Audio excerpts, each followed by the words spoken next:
1408 is based on this short story by Stephen King, and it stars John Cusack and Samuel L. Jackson. So John Cusack plays a man named Mike Insland, who is a paranormal investigator, and he also writes books about his experiences or lack thereof, because he really doesn't believe in ghosts. So one day he gets a card in the mail letting him know about the Dolphin Hotel in the allegedly haunted 1408.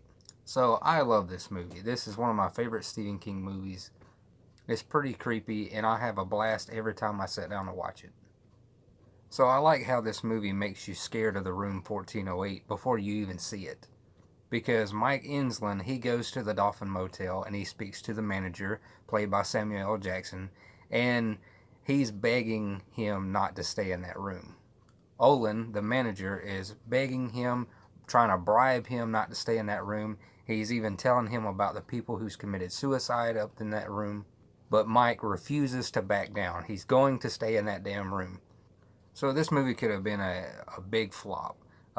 It could have been a traditional horror movie or a typical horror movie packed full of jump scares and cliches. But it doesn't, and that's another reason why I love this movie. So the majority of this movie is of John Cusack acting all by himself in the room 1408. And that's really hard to do. He really had to carry this movie on his own, and I think he did a great job. Samuel L. Jackson, he's not in the movie a whole lot, but the small role he did have, I think he did a great job too.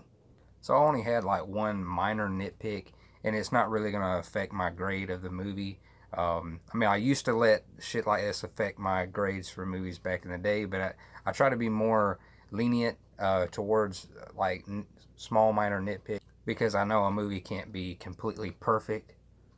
But I thought some of the dialogue was a little weird and it just didn't fit right. But that's really the only problem. And don't go into this movie thinking it's going to be a straight up supernatural thriller. You get a little bit of the supernatural stuff, but this movie is more psychological. This room takes the deepest, darkest secrets in Mike's life or past and brings it out and makes him relive it. So apparently, this movie has like three different endings, and the one I feel is the most perfect, what suits the film the best, is the one that I have here. And if you've seen all three different endings, then you'll know which one I'm talking about. I like the one that has Mike at the end, or Mike's ending. That ending gave me chills, and to me, that one is perfect. That one is the true ending to me. So with that being said, I'm going to give 1408 an S. Like I said, I love this movie. And since we're on the subject of Stephen King movies, I am actually running out of horror movies to do this month. I looked ahead, and like the last 7 days of this month, I have nothing planned. Well, by the time you watch this video, I will have something planned. But right as of now, I have nothing.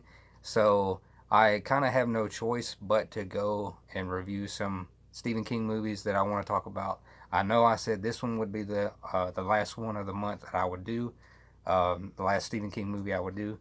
But if you guys don't mind, I know I don't care. I love talking about Stephen King. But if you guys don't mind, if you want to see some more Stephen King reviews, I will definitely do some more movie reviews because I am running out of movies to talk about that I want to talk about. So anyway, remember to like and subscribe, and I will see you guys tomorrow with another horror movie review.